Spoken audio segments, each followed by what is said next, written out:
Wyoming Territory, August 1888. The air was thick with the scent of pine resin and the bite of sawdust. Men worked with a rhythm born of necessity, axes falling in a steady, percussive beat against the towering lodgepole pines. They were building against the coming winter, a season that did not suggest, but commanded. Among them moved a man named Anders Nielsen, and he was doing something wrong. He wasn't felling the trees wrong. His cuts were clean, his notches precise, a testament to a lifetime of working with his hands. He wasn't hauling or peeling the logs wrong. He did so with a quiet efficiency that drew no attention. The wrongness began when the walls of his cabin were up, when the time came for the chinking, the vital seal that would stand between his family and a Wyoming winter. Instead of the familiar buckets of clay, mud, saw, and horsehair being mixed near his foundation, Anders was tending to a pit lined with stone. In it, he was cooking rocks. He fed a fire beneath it with a focused intensity, turning limestone chunks hauled from a distant creek bed into a brittle, white substance. Then he did something even stranger. He carefully moved the cooked rock, the quicklime, into another pit and began adding water.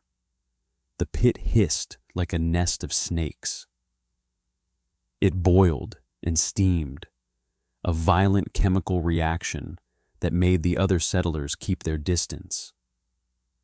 From this alchemical fury, he produced a thick, white putty, smooth and bright as fresh cream. This was what he mixed with sand and fine horsehair. This was his chinking. The men who paused to watch him shook their heads. They saw a fool, a man building a house that would crumble. They had a name for it before the first winter snows even threatened. They called it Nilsen's Powder House. What did this quiet Swede, this outsider with calloused hands and strange methods, understand about chemistry and physics that every seasoned builder in the valley had missed? He was building a shelter not just of wood and mortar, but of principle. A principle that would be tested by the most brutal winter in living memory, and a principle that would ultimately redefine survival itself in that high, lonely country. To understand the genius of Anders Nielsen, you first have to understand the tyranny of a high plains winter. It was not merely cold. It was an active, invasive force. It sought out every crack, every seam, every pinhole in a cabin's defense.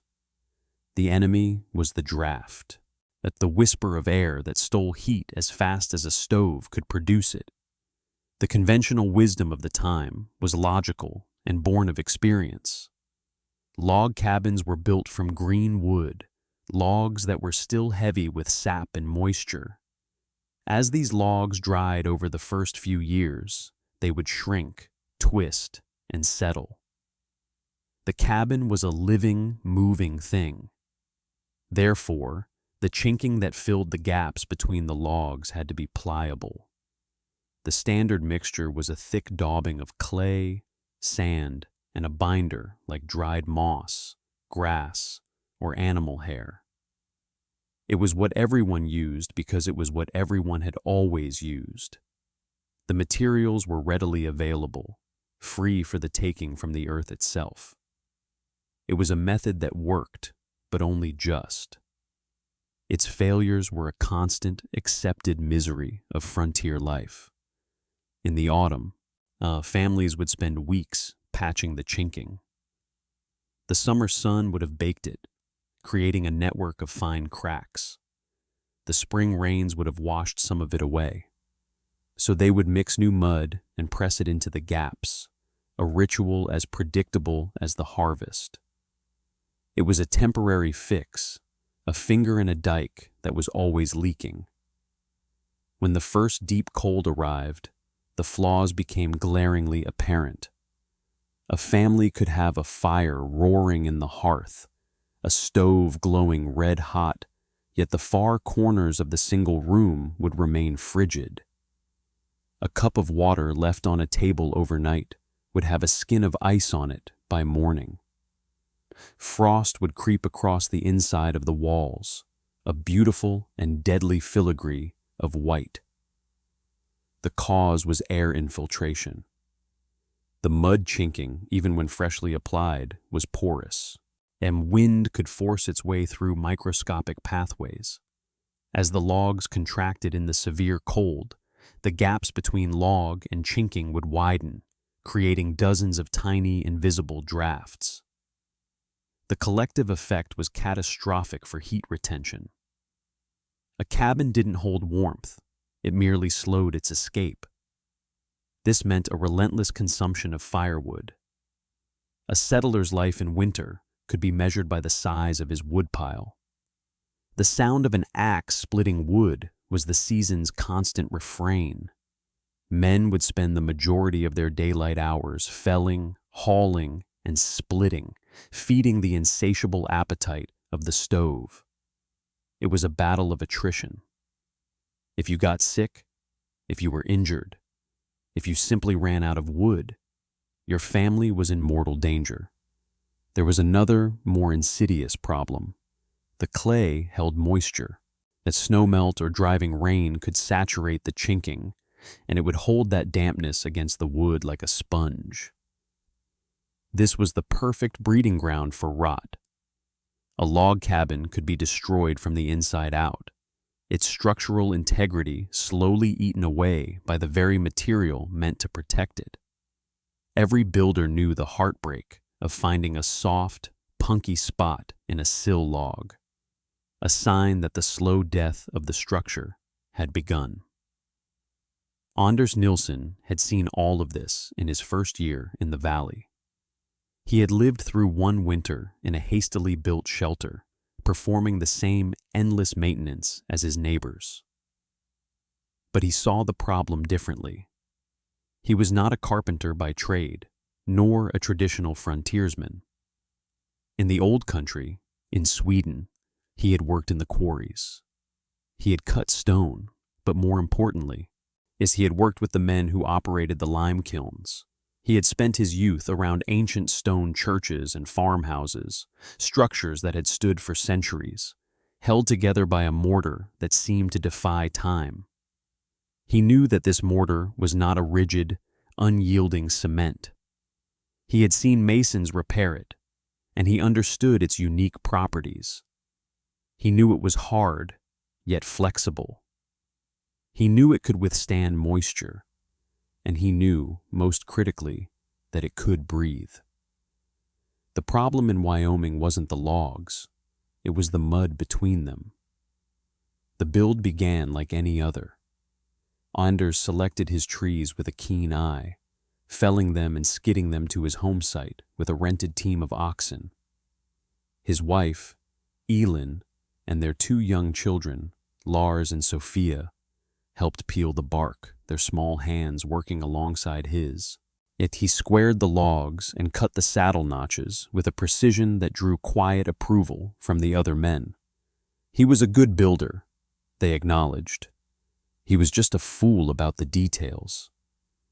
The foundation was laid, the sill logs set, and the walls rose steadily. It was when the structure was complete, a hollow skeleton awaiting its skin, that the real work, the work that would define him, began. He had spent the late summer hauling limestone from a creek bed 10 miles away. He had built his kiln, a simple stone-lined pit, far from the house for safety. The firing of the lime was an art he remembered from his youth. He needed a hot, sustained fire. He fed it relentlessly for 3 days and 3 nights, sleeping in short bursts beside the glowing pit. The valley's most respected builder, a man named Elias Thorne, came to watch. Thorne was a mountain of a man, with a beard that held the dust of 24 cabins he had built in the territory. His opinion was law when it came to construction. Thorn watched the process, his brow furrowed. He saw the limestone turn from gray to a brilliant, almost luminous white. He saw the dangerous process of slaking, when Anders, wearing leather gloves and a wet cloth over his face, carefully added water to the quicklime. The pit erupted in a cloud of steam, the water boiling instantly on contact. It was a spectacle that drew a small crowd. "What devil's brew is that, Nilsson?" one of the men called out, half in jest. Anders simply wiped the sweat from his brow. "It is lime," he said, his English still thick with the rhythms of his native tongue. "For the house." Once the slaked lime had cooled into a fine putty, and he covered the pit with wet burlap sacks and boards, leaving it to cure. For weeks he let it sit, a process the others saw as wasted time. While they were mudding their own cabins, preparing for the inevitable winter repairs, Anders was patiently waiting. He was allowing the chemical reaction to mature, developing the plasticity that would be crucial for its application. When he finally deemed it ready, he mixed it with clean sand he had sieved from the river and a small amount of horsehair for tensile strength. The resulting mortar was smooth, white, and workable. He began to apply it, forcing it deep into the gaps between the logs with a trowel. He worked meticulously, ensuring every void was filled. The white lines of the mortar stood in stark contrast to the dark, weathered pine, and his cabin looked less like a frontier dwelling and more like something from a different continent, a different century. Elias Thorn came to visit again, this time not out of curiosity, but concern. He ran a calloused hand over the still damp mortar. It was already beginning to harden. "Anders," he began, his voice low and serious, "I have built more cabins in this valley than any man alive. I know timber, and I am telling you this will not work." Anders paused his work, looking at the older man with respect. "Why do you say so?" "Logs move," Thorn stated, as if explaining the rising of the sun. "These logs are green. They will shrink by as much as half an inch in their first year. They will twist. They will settle under the weight of the snow. Mud and moss moves with them. It cracks, yes, but it can be patched." At this, he tapped the hardening mortar with a knuckle. It made a sharp clicking sound. "This is rock. When the logs move, this rock will not. It will break. It will fall out in chunks, leaving you with gaps a man could put his fist through. You are building a sieve." It was a sound, logical argument based on decades of hard-won experience. Every man listening nodded in agreement. Thorn's expertise was unassailable. Anders considered the words carefully. "It has give," he said simply, "more than you think." Thorn was not convinced. He had another objection, one that was even more damning. "And the moisture. You're sealing it in. The clay we use, it pulls the damp out of the wood. This white paint of yours will trap it. The water will have nowhere to go. Your logs will rot from the inside out before your children are grown. Yes, you are building a coffin for this timber, not a home." This was the most serious charge. Log rot was the cancer of these buildings. Thorn was not being cruel. He was delivering what he believed to be a vital warning, a professional courtesy to a newcomer making a terrible mistake. Anders looked at his own handiwork, the clean white lines that defined his home. He looked at Thorn, a man he knew was decent and well-intentioned. He did not argue. He did not defend. He only said, "I must try to keep my family warm." The conversation was over. Thorn left, shaking his head in pity. The community's verdict was sealed. The cabin became a local curiosity, Nilsson's powder house, a monument to an immigrant's foolish pride. The children in the valley whispered that it was made of sugar and would melt in the first rain. Yes, the men at the trading post took bets on how long it would be before Anders came begging for clay to patch the holes. Anders ignored them all. He finished his work, built his chimney, and moved his family in just as the first flurries of snow began to fall. What none of them understood, what even Anders only knew through inherited wisdom rather than formal education, was the beautiful chemistry of the lime cycle. He hadn't just made a sealant, he had engineered a membrane. The lime mortar cured not by drying, like mud, but through a process called carbonation.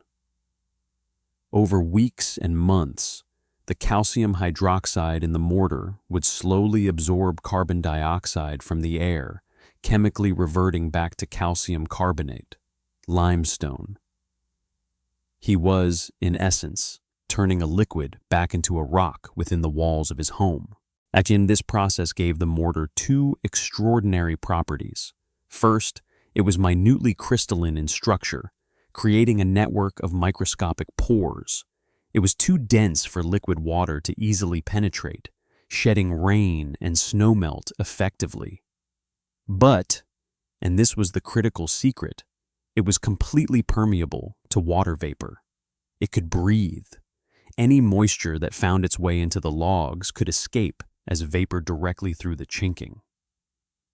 Thorn's fear of trapped moisture and rot was not just wrong, it was the exact opposite of the truth. Nilsson's cabin would be drier, and therefore healthier, than any other in the valley. Second, the process of carbonation meant the mortar remained chemically active and slightly plastic for a very long time. It was far more flexible than Thorn believed. One, it could accommodate the slow shrinkage and settlement of the logs. More astonishingly, if a tiny fissure did develop, the chemistry allowed it to self-heal. Moisture entering the crack would dissolve trace amounts of free lime and carry it into the void. As the water evaporated, the lime would recarbonate, sealing the crack.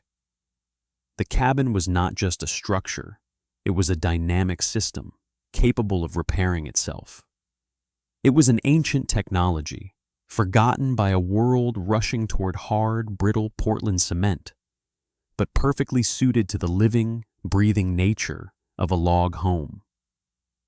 November was cold, but manageable. December brought the first real test. A heavy blizzard buried the valley in 3 feet of snow, followed by a week of bitter cold.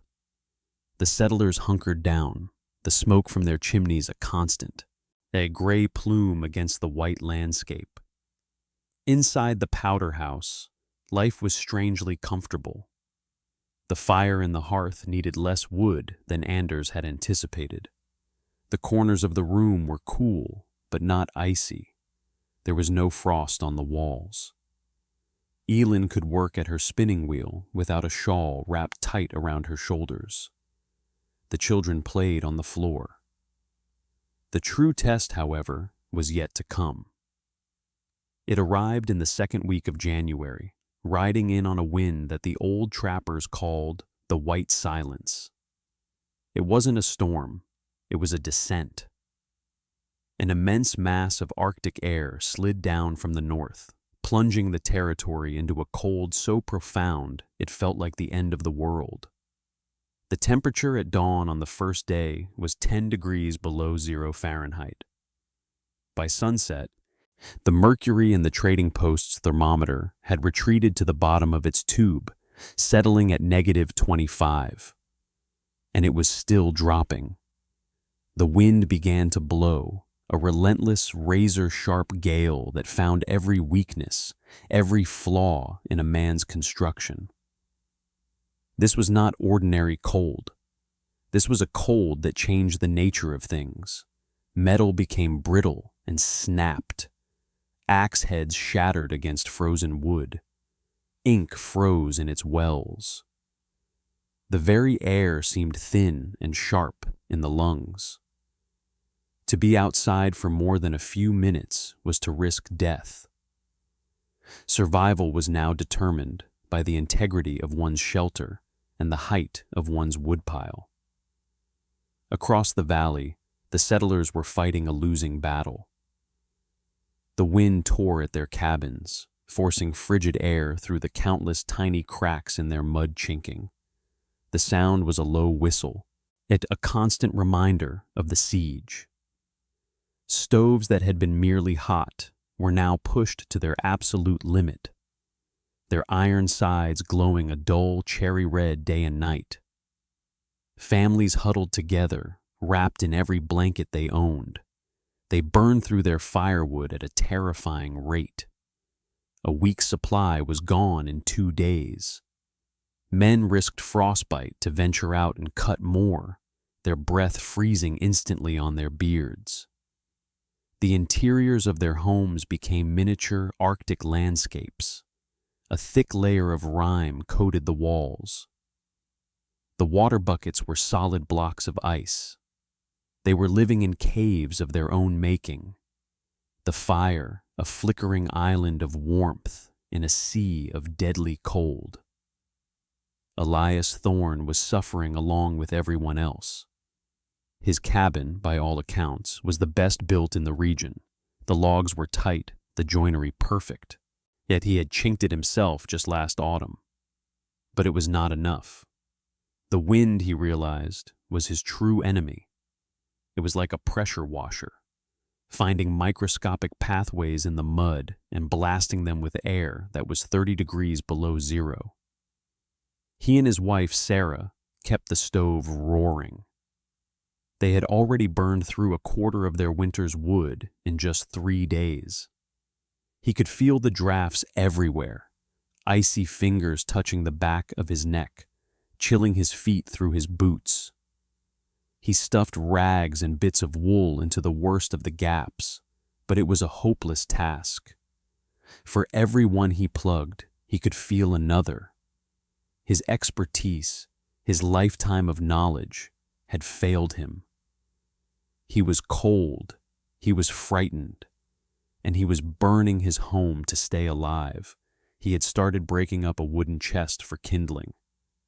On the 4th night, with the temperature holding at a steady 35 below, and the wind howling like a demon, a thought burrowed into his mind. Anders Nielsen, the fool, the man with the rock house. Thorne imagined the scene, the white chinking, now brittle as glass in the cold, shattered and fallen away. He envisioned gaping holes between the logs, the wind and snow blowing right through the cabin. He saw the family, frozen. The thought was horrifying. It was a weight on his conscience. He had warned the man, but he had done nothing more. He had stood by while a neighbor's pride, a newcomer's ignorance, had surely doomed his wife and children. He could not sit by his own fire, however inadequate, while that image haunted him. He had to go. He had to see. Perhaps he could bring them back to his own cabin, huddle together, and share what little warmth they had. Pulling on his heaviest coat, wrapping his face in wool until only his eyes were exposed, he stepped out into the brutal night. The cold was a physical blow. It stole his breath and burned his lungs. The snow was frozen into a hard, windswept crust. He began the half-mile trek to Nielsen's powder house, his head bowed against a wind that seemed to be trying to flay him alive. The journey was a torment. Every step was a struggle. He thought he might not make it. The fool's cabin, he thought, would be his tomb. as well. When he finally saw the faint yellow glow of a lamp in Nielsen's window, he was surprised. He had expected darkness. He stumbled the last few yards to the door, his beard a solid mass of ice, his limbs numb and clumsy. He raised a frozen hand and pounded on the thick wood. Yet he was not just a neighbor checking in, he was a rescuer, arriving at the scene of a disaster. The door swung open, and Elias Thorne was hit by a wave of something he had not felt in days. It was not a blast of heat from a nearby stove. It was a deep, pervasive, impossible warmth. It was still air, quiet air. He stood on the threshold, speechless, blinking in the soft lamplight. The scene before him was one of domestic tranquility, a vision so normal it was utterly surreal. Anders Nielsen was sitting at his small table, sleeves rolled up past his elbows, mending a leather harness. Elin was humming softly as she moved a loaf of bread from a small oven beside the hearth. And the children, Lars and Sophia, were on the floor. They were playing with carved wooden animals. They were barefoot. Thorne stared, his mind struggling to process the information. Barefoot children, rolled up sleeves, the scent of baking bread, not the acrid smell of a struggling, overworked fire. He looked around the room. There was no frost on the walls, none. He could see the dark wood of the logs, clean and dry between the stark white lines of the mortar. He looked at the fire in the hearth. It was not a roaring inferno. It was a small, calm fire, built with just a few logs that were burning slowly, efficiently. Anders rose to his feet. "Elias, come in. It is a terrible night." Thorne shuffled inside, his body slowly, painfully beginning to thaw. He unwrapped the scarf from his face, his movements stiff. He was an expert, a master of his craft, and he was standing inside a miracle that defied everything he knew. He was a student in the home of the fool.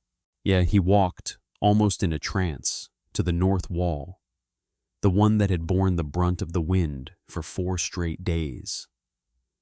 In his own cabin, that wall was a sheet of ice. Here he pressed his bare palm against the logs. They were cool, of course, but they were dry. There was no condensation, no hint of frost.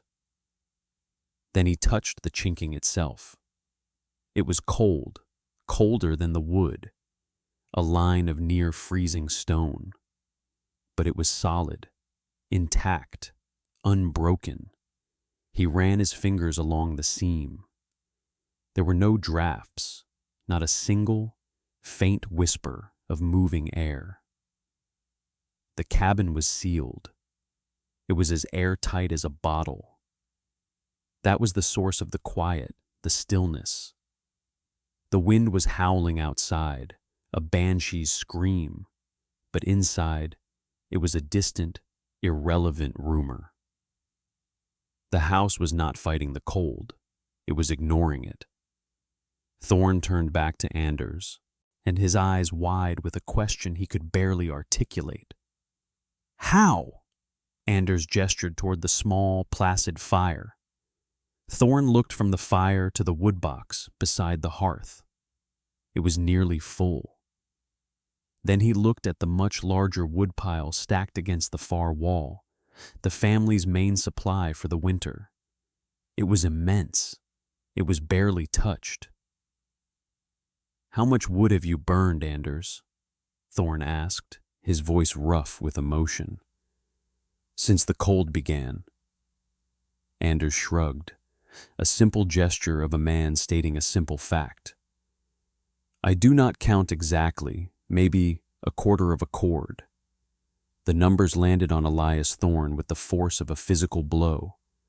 A quarter of a cord. In 4 days of the worst cold in memory. Thorn had burned through nearly a full cord himself. He had burned 4 times the fuel to live in freezing misery. Yet while this family lived in summer-like comfort, the numbers were undeniable. They were irrefutable. They were a complete demolition of his entire professional life. He sank onto a stool, the strength gone from his legs. He looked at the barefoot children, the calm fire, the mountain of unburned wood. He looked at the solid white seams that held this impossible warmth inside. He had come expecting to find a frozen tomb. He had found a sanctuary. He finally met Anders's eyes. The younger man was not gloating. There was no hint of "I told you so" in his expression. There was only a quiet concern for his neighbor. "I was wrong," Thorn said, the words costing him the weight of his pride, but they came with the lightness of truth. "Everything I told you, everything I believed, it was wrong. This works." He paused. At the magnitude of the revelation washing over him, it was not just that Anders was right. It was that everyone else, including him, the expert, was risking their lives by being wrong. "Anders," he said, his voice now filled with an urgent humility, "when this weather breaks, you must teach me. You must show me how this is done." When the great cold finally lifted after 9 days, the valley emerged as if from a war. The toll was heavy.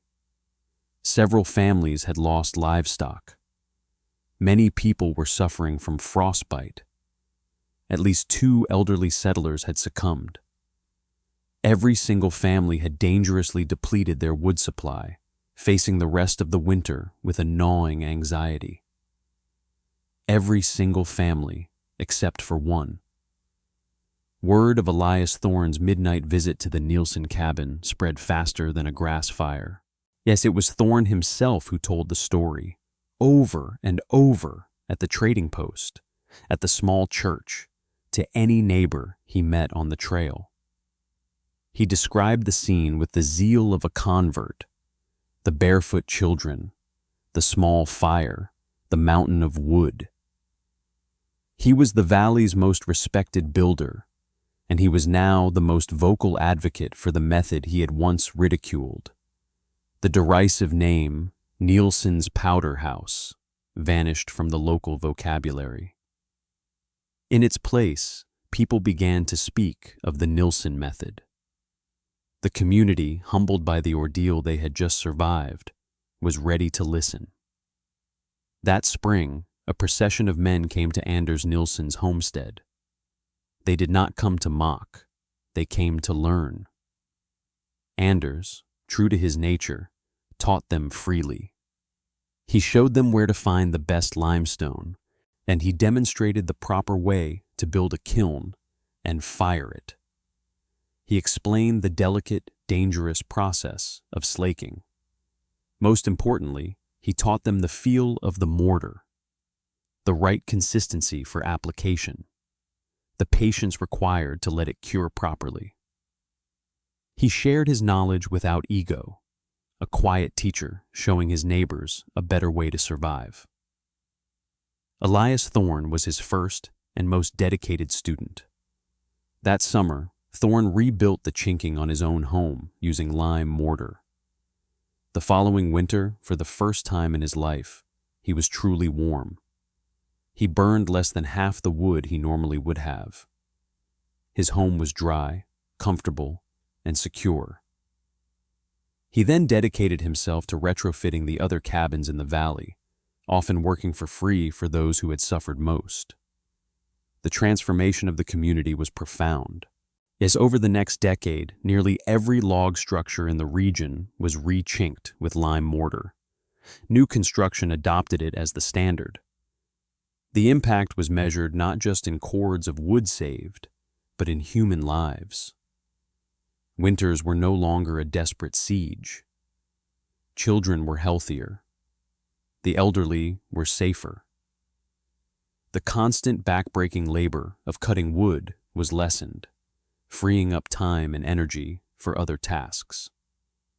The Nielsen method gave people more than warmth. It gave them security. It gave them a margin for error in a land that rarely offered one. It was measured in the simple dignity of a family able to move freely in their own home during a blizzard, in the peace of mind that came from knowing your walls would not betray you. Anders Nilsson never sought fame or fortune for his contribution. He lived out his days on his homestead, a respected but unassuming member of the community he had helped to save. He was simply the quiet man who knew something about old rocks and new beginnings, the man who listened to the wisdom of his ancestors and used it to build a better future. The story of Nielsen's Powder House is a powerful lesson in the clash between tradition and innovation. It demonstrates how the most elegant solutions are often rooted in a deep understanding of natural principles, and how the arrogance of established wisdom can be the greatest obstacle to progress. The simple, breathable, self-healing lime mortar was a technology that was thousands of years old. Yet, on the Wyoming frontier, it was a radical revolution. The principles Anders Nielsen applied are not just historical curiosities. The concepts of thermal mass, airtightness, and vapor permeability are cornerstones of modern building science. Today's high-performance homes are, in essence, sophisticated descendants of that simple log cabin, engineered to be sealed, dry, and efficient.